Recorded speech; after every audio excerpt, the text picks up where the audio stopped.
안녕하세요. 오늘도 사연살롱을 찾아주셔서 감사합니다. 저는 40대 중반의 여성이에요.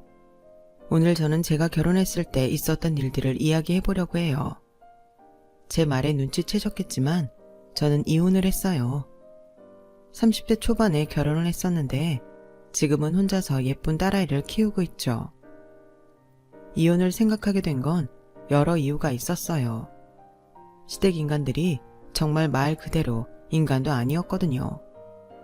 그래서 딸아이를 낳고 얼마 안 돼서 이혼을 결심했죠. 아이 때문에라도 이혼만은 하지 말자고 마음먹기도 했지만 고민 끝에 결국에는 이혼을 하고 말았네요. 이런 친가와 아빠라면 차라리 없는 게 낫겠다는 생각이 들었거든요. 남편과는 대학 동기의 소개팅 주선으로 만났어요. 연애를 하는 동안에는 죽이 잘 맞고 재미있는 사람으로만 생각했죠. 2년 이상 만남이 이어지면서 자연스럽게 결혼 이야기가 오갔고요.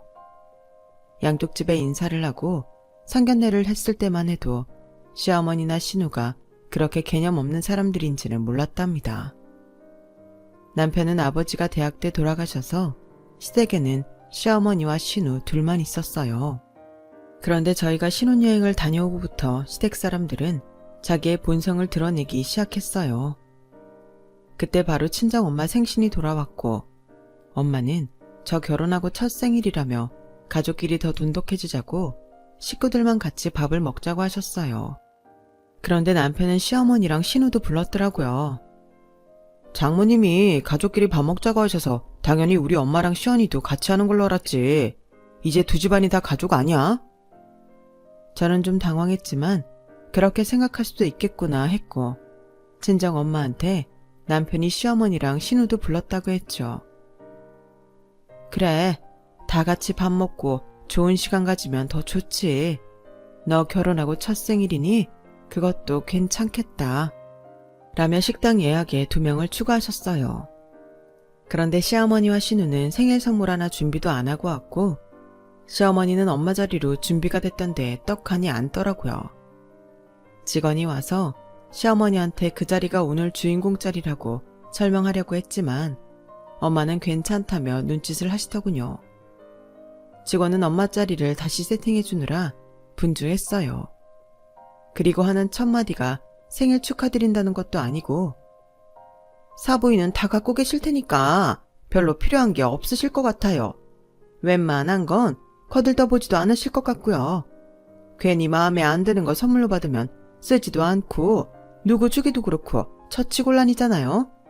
이렇게 시간 내서 온 것도 축하니까 그걸로 받은 셈 치세요. 라는데 정말 헐 소리가 저절로 나왔어요. 저와 언니와 형부는 당황해서 서로 쳐다만 보는데 신우는 인사도 안 하고 물만 처마시고 있는데 어찌나 꼴 보기 싫던지요. 정말 처먹는다는 소리가 절로 나왔어요. 하지만 엄마 아빠는 괜찮다고 선물은 서로 부담스럽기만 하다며 이렇게 와주셔서 감사하다고 점잖게 인사하셨어요. 제가 힐끔 남편을 보니 남편도 자기 엄마랑 여동생이 뭘 잘못하는지 모르는 눈치였어요. 정말 아무렇지도 않은 표정이더라고요.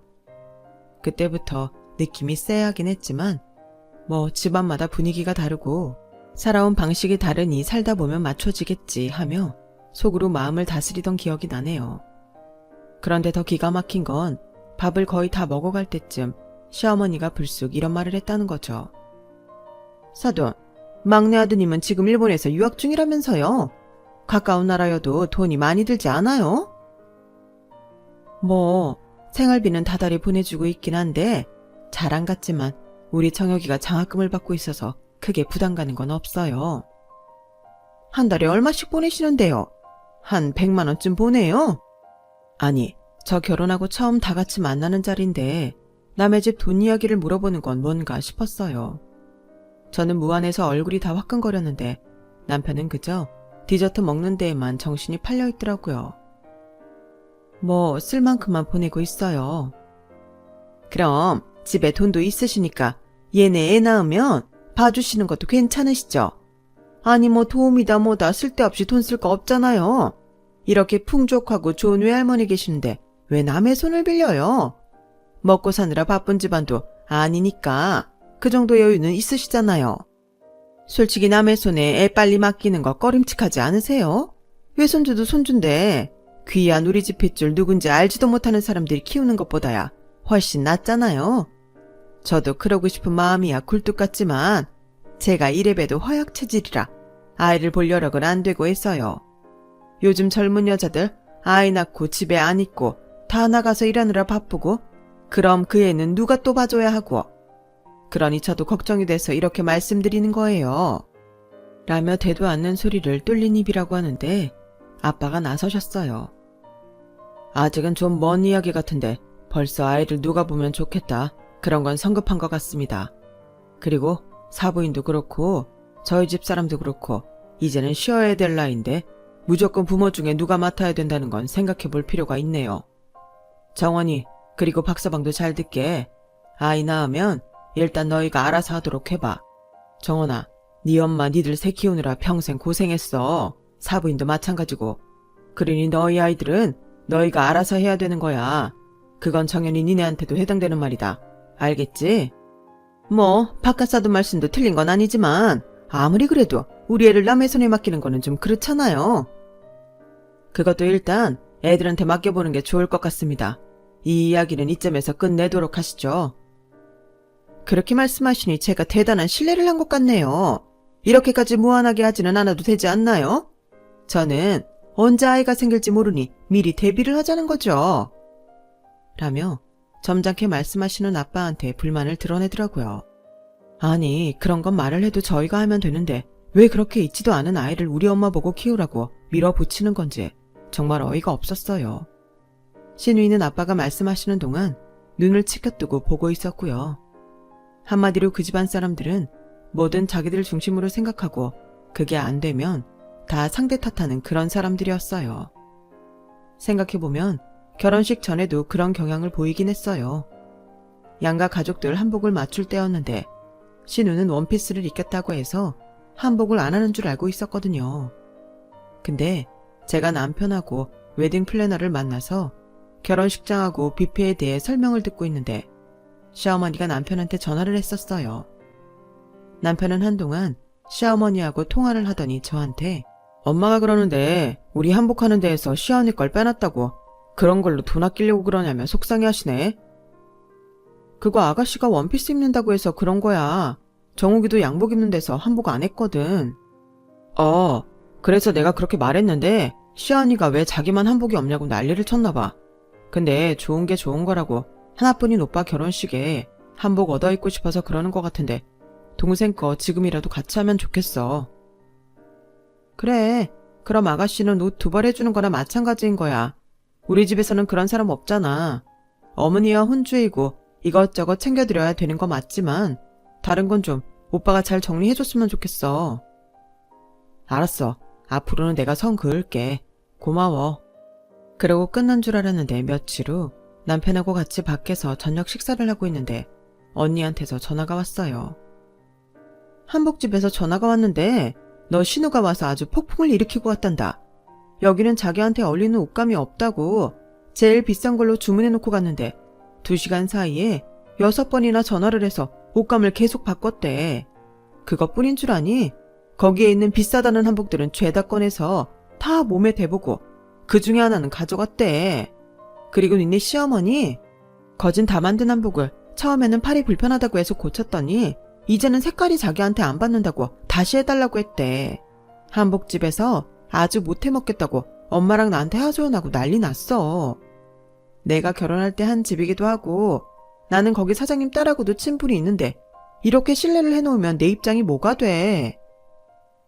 저는 그 이야기를 들으며 점점 표정이 굳어졌어요. 가까이 앉아있던 남편도 다 들었는지 저한테 면목 없다며 계속 미안하다고 사과했어요. 그랬기 때문에 저는 남편은 좀 다를 거라고 착각하고 있었어요. 이제 이야기를 들어보시면 시어머니랑 똑같다는 걸 아실 거예요.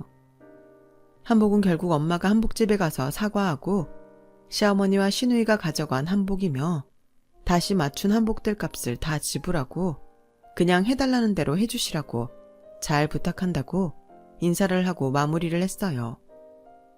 그랬기 때문에 엄마 생신을 치르고 나서 되도록 시댁하고는 자주 만나지 말아야겠다는 생각만 했죠.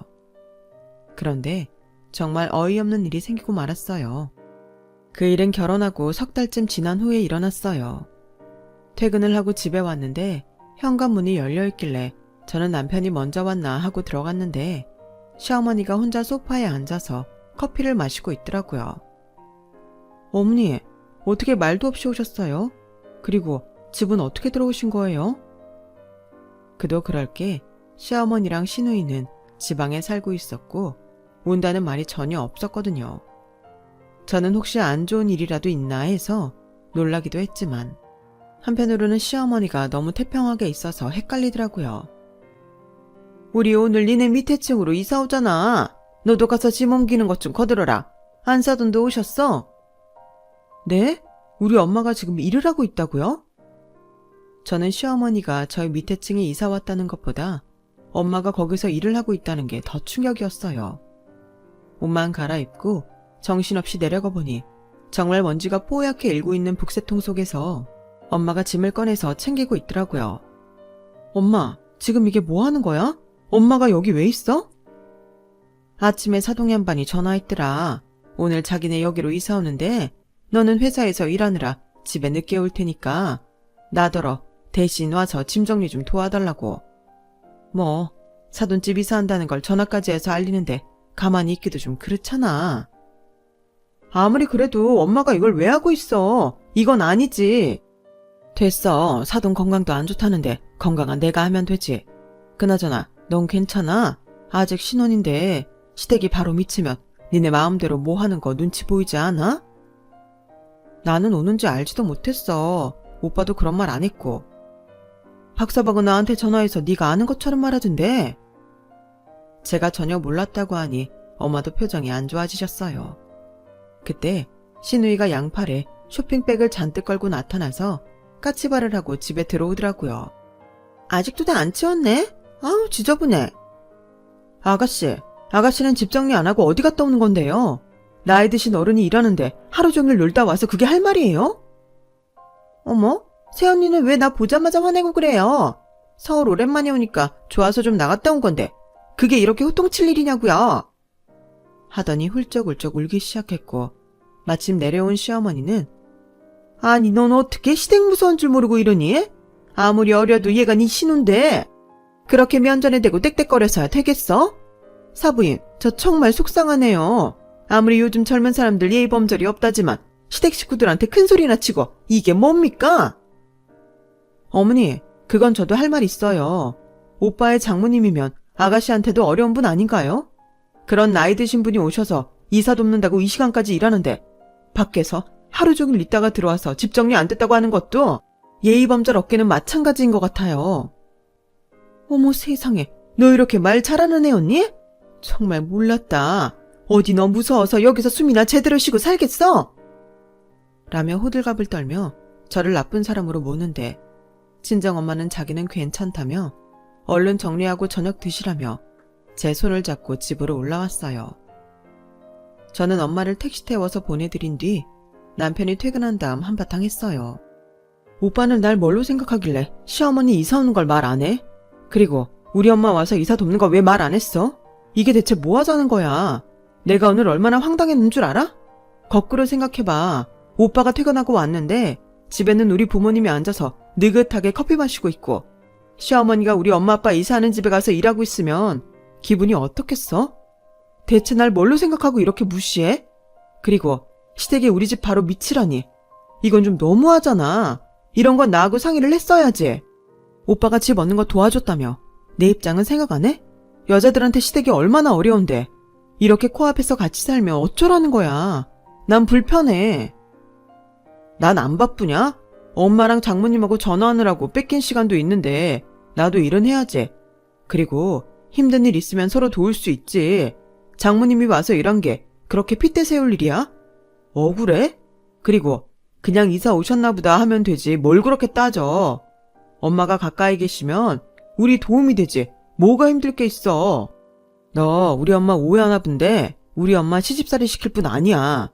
남의 엄마 자꾸 이상한 사람 만들지 말고 불편하네 어쩌네 그런 말 좀 하지 마.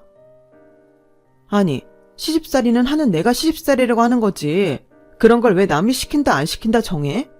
난 오빠 그런 태도가 더 화나. 오빠 말대로라면 왜 나한테는 이사 온다는 말을 안 했냐고. 아무리 바빠도 그렇지. 두 분한테 전화통화를 뭐 그렇게 오래 했다고 나한테 전화 한 번을 못 해? 어느 날 갑자기 시댁 식구들이 우리 집 밑에 와서 오늘부터 여기서 산다. 그러면 좋다고 할 며느리들 있는지 물어봐. 그러자 남편은 저를 아주 야비하다는 듯 째려보며 혀를 차더니 야, 그래. 네 비위 못 맞춰서 미안하다. 내가 어떻게 하면 되겠냐? 너한테 허리 굽신거리면서 부인님, 우리 엄마가 여기로 이사를 오게 됐는데 너그럽게 양해 좀 해주실 수 있을까요? 이래야 됐냐? 내가 돈 대주면서 우리 엄마 집 이사시키는데 어디로 가든지 내 마음이지. 내가 너 눈치 보면서 살아야 돼? 뭐 어쩌라고 이제 와서. 너한테 무릎이라도 꿇고 싹싹 빌어? 아니면 엄마한테 가서 그럴까? 엄마, 며느리가 시댁이 너무 가까워서 불편하다고 하는데 어떡하죠? 엄마 이사 오자마자 미안한데 이대로 다시 다른 데로 가시면 안 될까요? 그럴까? 그리고 여기 아파트 사람들한테도 말하지 뭐. 동네 사람들 제 마누라가 시댁이 바로 밑으로 이사 왔다고 지 불편하다면서 남편 눈치를 주네요. 세상에 이런 며느리 봤습니까? 그래, 어디 해봐. 하고 싶으면 해. 그러면 내가 무서워할 줄 알아? 요즘이 어떤 세상인데 그딴 말장난으로 사람 협박하려고 들어? 이 문제의 요점은 오빠가 나한테 한마디 상의도 안 했다는 거잖아. 그래놓고 날 못된 년 만들겠다고? 진짜 기가 차서 말도 안 나온다. 아무튼 오늘도 어머니 나 오기 전에 집에 와 계시던데 앞으로 그런 건 안 돼. 선이라는 게 있잖아. 내가 결혼 전 한복 사건데 분명히 말했지. 오빠가 선 지키게 해달라고. 오빠도 분명히 그런다고 했고. 그러니까 어머니랑 아가씨 여기 우리 없을 때 함부로 드나들고 그러면 안 된다고 단단히 일러둬. 오빠도 생각을 해봐. 결혼한 지 얼마 되지도 않았는데 내가 어머니나 아가씨가 편하겠냐고. 오빠는 날 가족 취급도 안 하고 이사 온단 말도 안 해놓고 누굴 못된 며느리 만들려고 하는 거야. 그날은 그렇게 말다툼이 끝났어요. 제 말이 구구절절 틀린 게 없으니 남편은 뭐라고 하려다가 에잇 하고 성질을 내더니 밖으로 나가버리더라고요. 하지만 그날 제가 세게 나간 덕에 시어머니와 시누이는 저희 집에 함부로 드나들지 않았고 아무 때나 저한테 내려오라고 하지는 않았어요. 남편이 뭐라고 했는지 모르겠지만 제가 가기로 한 주말 외에는 딴소리를 안 하더라고요. 그렇다고 해도 시어머니 그 말본새가 어디 가겠어요? 어쩌다 동네에서 만나면 저를 위아래로 훑고 너 그러고 회사를 갔니? 좀 일찍 일어나서 준비하고 TV에 나오는 사람들처럼 하고 다니지. 또 겨우 일어났지? 제가 내 며느리인데요. 땡땡 회사 다니거든요. 그런데 보세요. 어디 그런 데 다니는 사람 같아요? 꾸밀 줄 모르는 것도 정도가 있죠. 요새 누가 그런 걸 똑똑하다고 해주겠어요. 애가 기본적으로 센스가 없어요. 라며 은근히 자랑할 건 하고 저를 깎아내리는데 정말 진절머리가 났어요. 그러다 남동생이 방학이어서 한국에 왔을 때였어요. 남동생은 성격이 자상해서 한국에 들어올 때마다 식구들이 좋아하는 걸로 가방을 가득 채워오는 아이였어요. 그때도 남동생은 결혼하고 처음 우리 집에 온다며 선물을 잔뜩 챙겨서 가져왔더라고요. 그런데 남편이 처남이 오랜만에 왔으니 자기 엄마한테도 인사하라며 바로 아래층에 있는 시어머니를 부르더라고요. 처음에는 제 동생이 깎듯이 90도 인사도 하고 시어머니도 제 결혼 이후 처음 본다며 반갑다고 하고 분위기가 나쁘지 않았죠. 그런데 차를 마시고 어색한 게 풀리니 시어머니는 또 자기 입을 주체하지 못하는 것 같더라고요. 유학파라 그런지 분위기가 여기 학생들이랑은 다르네. 돈이 꽤 있어 보이고 학교에도 그러고 다녀. 아주 여자들이 줄줄 따르겠는데. 하긴 일본 유학 가면 거기 무슨 여자들 만나는 클럽 같은 데 많다던데. 그런 데도 가고 그러겠다. 남자야 그럴 수 있지 뭐. 근데 조심은 해야 돼. 돈 꽤나 있어 보이니 여자가 마음먹고 꼬시려 들면 홀딱 넘어가는 건 시간 문제야. 일본 유학생들이 그렇게 이상한 여자들 많이 사귀고 동거도 많이 한다잖아. 사돈 총각도 그러는 건 아니지? 상식적으로 저게 며느리 동생한테 할 말인가요? 제 동생은 평소에 말수적고 예의 바른 아이였지만 상대가 도를 넘는 말을 할 때는 절대 참지 않았어요. 남동생은 시어머니한테 따끔하게 한마디 했어요. 대단히 신뢰가 되는 줄 알지만 그런 말씀은 어르신께서 인생을 어떻게 사셨는지만 보여주신 것 같네요. 결혼식 때랑 식사 자리 2번 저를 보고 오늘이 3번째인데 어떻게 친한 사이에도 하지 않을 말을 하시는지, 아무리 어른이라고 해도 할 말이 있고 아닌 게 있지 않겠습니까? 대체 저를 어떻게 보시고 그러시는지 불쾌합니다. 남편도 지 엄마가 실수한 걸 알고 저와 제 동생을 제대로 쳐다보지도 못하고 엄마 보고 미안하다고 하라며 옆구리를 쿡쿡 찔렀어요. 하지만 시어머니가 어디 그럴 사람인가요? 더 난리를 쳤죠. 어머 진짜? 정원이 너네는 어떻게 된 게? 니네 집 애들은 어른이라는 말에 눈을 부릅뜨고 따박따박 대더니? 다 원참 그런 말을 할 수도 있는 거지. 뭐가 어째? 인생을 어떻게 살아? 어르신이 그런 말 할 수도 있는 거면 저도 그런 말 할 수 있죠. 틀렸습니까? 동생은 잔뜩 열이 받았고 저도 시어머니한테 화가 나 있었어요. 참, 집안이 돈만 있다고 다가 아닌데 이렇게 애들 싸가지 없이 키운 거 보면 니들 부모 수준도 보인다. 어머니도 집안에서 그렇게 교육받으셔서 사돈 청년한테 그렇게 할 말 못할 말 하시는 거예요? 어머 세상에, 뭐라고? 너 지금 말 다 했어? 아니요, 다 안 했어요. 저희 부모님 수준이 어떻다니요. 어머님 집안은 처음 보는 사돈 만나서 한 달에 유학생활비 얼마 보내냐. 아이 낳으면 당신네가 키워라. 유학 가서 여자들 많이 만날 것 같으니 여자 조심해라. 그런 말 하라고 배우셨냐고요. 제 동생한테 그렇게 말씀하시는 건 아니죠. 어머니는 아무 말이나 막 하시면서 저희 보고만 뭐라고 하시는 거예요? 방금 하신 말씀을 기억 못 하세요? 어떻게 제 동생한테 그런 말씀을 하실 수 있으세요? 어른도 어른다워야 하는 거라고요. 정욱이한테 사과하세요.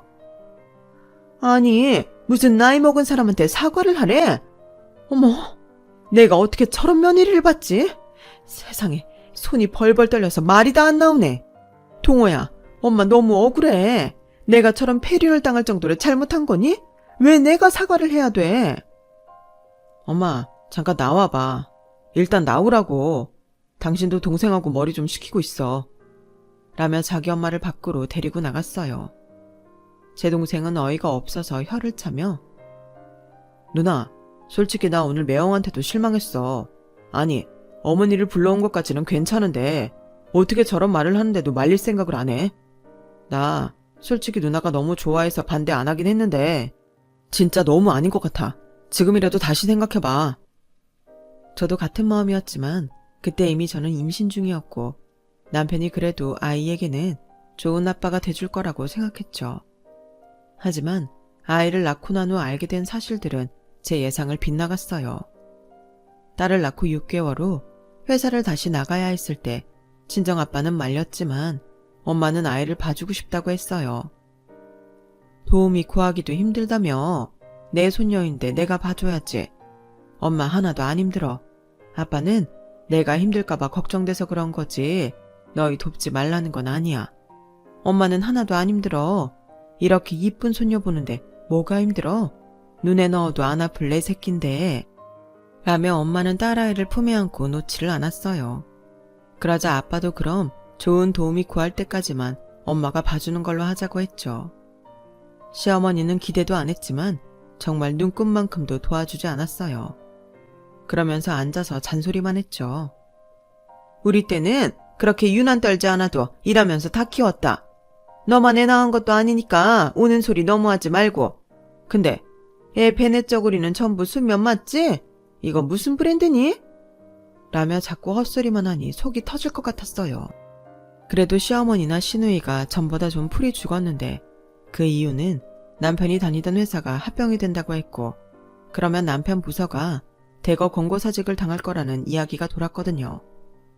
아들 직장이 위태롭다고 하니 걱정은 되나 보더라고요. 그래도 매일 친정엄마가 바로 위에 오셔서 아이 봐주느라 하루 종일 힘들게 계시는데 단 한 번을 전화도 안 하고 모르는 척하는 게 저는 정말 너무 얄미웠어요.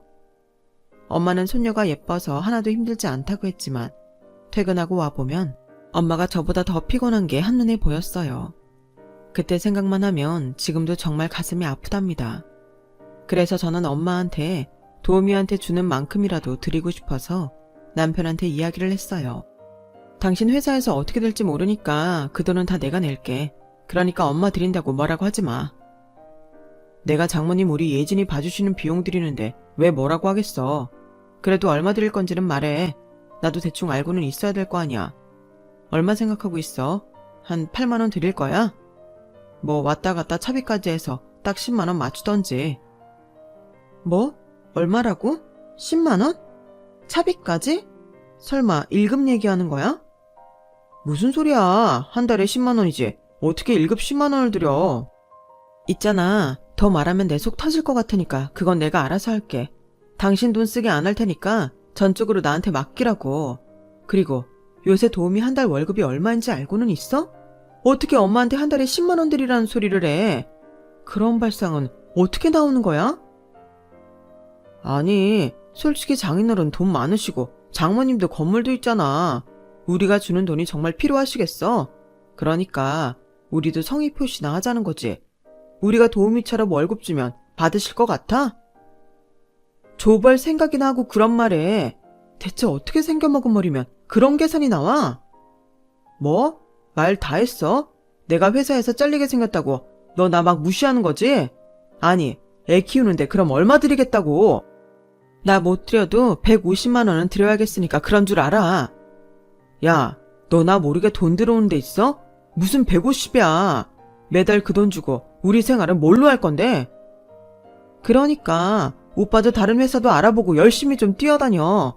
우리 예진이 키워주시는 건데 그럼 그것도 못 드려? 그 돈이 그렇게 아까우면 내가 들어 앉아서 전적으로 키우게 돈이나 펑펑 벌어오든가. 그래, 결국 본색이 드러나는구나. 내가 돈 못 번다고 이런 식으로 나온다 이거지? 참, 진짜 사람 구차하게 만드네. 그럼 어머니 보고 예진이 봐달라고 하고 한 달에 8만 원씩 드리자. 어때? 그럴까? 어머니는 바로 밑에 사시니까 차비 따로 안 드려도 되잖아. 오빠 계산한 대로 그렇게 해보자고. 야, 우리 엄마한테는 그러면 안 되지. 엄마는 장모님처럼 건강하지도 않은데 8만 원이 뭐야? 그리고 왜 우리 엄마가 그 나이에 애들 육아에 묶여 있어야 돼? 그럼 우리 엄마는 괜찮고? 오빠 진짜 이럴래? 그건 장모님이 좋다고 하시는 거잖아. 아 진짜 그 돈이면 휴가 때 여행을 한 번 더 가겠네. 장모님 진짜 그 돈 받으시는 건 아니겠지? 안 받는다고 해도 내가 억지로 집에 놓고 올 거야. 저는 그때 남편한테 오만정이 다 떨어졌어요. 시어머니가 몸이 약하다는 걸 자꾸 내세우는데 시어머니는 좀 마른 편이긴 하지만 감기 한번 앓는 걸 본 적이 없었어요. 마른 사람이 더 건강하다는 말도 있잖아요. 힘든 일 같은 거 있을 때만 자기 몸이 약해서 못한다고 몸을 사리지 놀러도 잘 다니고 주말마다 등산도 하면서도 몸살도 나지 않았거든요. 저는 그 일 이후 진짜 남편한테 마음이 다쳤어요. 그런데 정말 제가 남편과 끝장을 볼 일이 생기고 말았어요. 저는 휴가 때 엄마와 함께 지방에 있는 좋은 호텔에서 호캉스를 즐기기로 했어요. 그동안 예진이 봐주느라 너무 고생을 많이 하셔서 아무 생각하지 말고 푹 쉬라고 드리는 선물이었죠. 다행히 언니가 그때 바쁘지 않다고 예진이를 맡기라고 해서 언니한테 딸을 맡겨놓고 2박 3일간 엄마와 지방 호텔로 갔어요. 남편한테는 엄마랑 놀러 간다고 하지 않고 언니네 잠깐 갔다 오겠다고 거짓말을 했어요. 그동안 살면서 알게 된 게 있다면 그 인간은 자기가 쓰는 거 아니면 지 딸한테 쓰는 돈도 아까워한다는 거였어요. 그러니 우리 엄마한테 매달 150만 원 준다는 게 얼마나 배가 아팠겠어요. 그래서 딸아이를 데리고 언니네 집에 이틀 있다가 오겠다고 하고 호캉스를 간 거였어요. 거기에는 외삼촌 댁이 있어서 외숙모도 오시기로 했어요. 저희가 외숙모랑 아주 친하게 지냈거든요. 그렇게 첫날 가서 외숙모 안내로 맛집도 가고 바다도 구경하고 정말 즐겁게 놀고 밤을 맞았어요. 오랜만에 참 즐거웠는데도 엄마도 저도 어느새 예진이 생각만 하고 있더라고요. 아우 그거 봐. 어디 어린애 떼어놓고 이런 데 오는 게 쉬운 줄 알아? 정원이 너는 엄마한테 효도한다고 일부러 정연이한테 맡기고 왔겠지만 그래도 계속 눈앞에 아른거리지? 언니도 그럴 줄 알았어요. 워낙 자식 사랑이 깊어야 말이지. 외숙모는 엄마와 워낙 친하셔서 엄마를 언니라고 부르셨어요. 그래서 밤늦게 언니한테 전화해서 딸 목소리도 듣고 엄마 곧 간다고 약속도 하고 그러다가 잠이 들었네요. 그런데 제가 일어났더니 엄마랑 외숙모가 안 보이더라고요. 두 분이 먼저 아침을 드시러 가셨나 보다 하고 저도 조식을 먹는 레스토랑으로 갔는데 레스토랑 앞이 어째 시끌시끌 하더라고요. 그런데 보니까 엄마랑 외숙모가 화가 나서 뭐라고 하시더라고요. 자네, 이 여자 누구냐니까 왜 말을 못해? 엄마가 호령하는 소리에 제가 사람들 사이를 뚫고 가보니 세상에 남편이 거기 있는 거 아니겠어요? 그리고 남편 옆에는 웬 여자가 서 있었고요. 남편이 저를 보자 어쩔 줄 몰라 했고 여자는 제가 남편 와이프라는 걸 눈치챘는지 후다닥 그 자리를 뛰쳐나갔어요. 그러자 외숙모는 재빠르게 쫓아가서 그 여자 머리채를 휘어잡았어요. 야, 너네 바람 폈지? 이것들이 미쳤나 정말? 외숙모가 소리를 지르자 엄마도 화가 나서 남편 머리를 붙잡고 너, 이 나쁜 놈, 어떻게 이럴 수가 있어? 네 처자식을 놔두고 다른 여자랑 호텔에 와? 그러자 사람들은 전부 남편과 그 여자를 보며 쏘근댔어요. 저는 정말 뒤통수를 3개 맞고 처음 보는 광경에 뭐라고 해야 좋을지를 모르겠더라고요. 너, 내 딸 어떻게 할 거야? 어떻게 할 거냐고? 장모님, 이거 좀 놔주세요. 놓고 말씀하세요. 아니, 당신은 처형내 간다면서 여긴 어떻게 온 거야? 아, 난 진짜 처형내 간 줄 알고 있었더니. 이 인간은 반성은 없이 자기가 들킨 것조차 제 탓을 하는 거였어요. 저는 그 순간 정신이 번쩍 들어서 온 힘을 팔에 실어 남편 따귀를 냅다 갈겨버렸어요. 이 새끼야, 회사에서 잘림판인 새끼가 장모가 지 딸 봐주는데 한 달에 10만 원 주자던 쪼자는 새끼가 딴 여자랑은 이런 데 올 정신이 있어? 이 미친놈아. 그리고 뭐? 내가 왜 여기를 왔냐고? 그동안 우리 예진이 봐주느라 고생하신 엄마 좀 푹 쉬시라고 모셔왔다. 너란 새끼는 네 입에 들어가는 거 아니면 다른 데 쓰는 건 아까워서 벌벌 떠니까 말 안 했지. 지금 보니 말 안 하길 아주 잘했네. 너 잘 걸렸어. 여기서 올라가면 너 좋은 변호사 선임해야 될 거다. 딱 기다려. 그러자 주변에 있던 사람들이 저보고 잘한다며 박수를 치며 환호를 하는 거였어요. 솔직히 말해 저는 너무 창피했고 비참해서 어디 가서 펑펑 울고 싶은 심정이었어요. 제가 이렇게 사람 보는 눈이 없었나, 어쩌다 저런 인간한테 반해서 결혼한다고 한 건가, 제 자신이 너무 싫더라고요. 하지만 엄마는 이제라도 안 게 다행이라며 저를 도닥이셨어요. 괜찮아. 살다 보면 싫은 사람도 만나고 속기도 하고 그러는 거야. 그 후에 어떻게 대처하느냐가 더 중요한 거지. 그러니까 정원이 너 절대 이런 걸로 꺾이면 안 돼. 너한테는 가족이 있잖아. 우리 다 네 편이야. 맞아 정원아. 외삼촌도 외숙모도 다 네 편이니까 저딴 자식하고는 끝내버리고 예진이랑 보란듯이 잘 살아. 외숙모까지 저를 그렇게 위로하시니 저는 그동안 참았던 눈물을 터뜨리고 호텔방에서 두 분한테 안겨 펑펑 울고 말았네요. 결혼해서 잘 사는 모습 보여드리고 싶었는데 그러지 못한 게 얼마나 속상하고 미안하고 자존심도 상했는지 몰라요. 엄마, 정말 미안해. 내가 이런 꼴을 보일 줄 어떻게 알았어.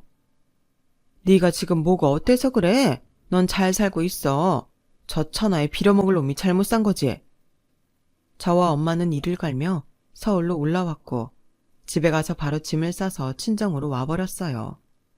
알고 보니 그 인간은 저와 결혼 준비를 하면서부터 스트레스가 쌓인다며 같은 회사 유부녀하고 바람을 핀 거였어요.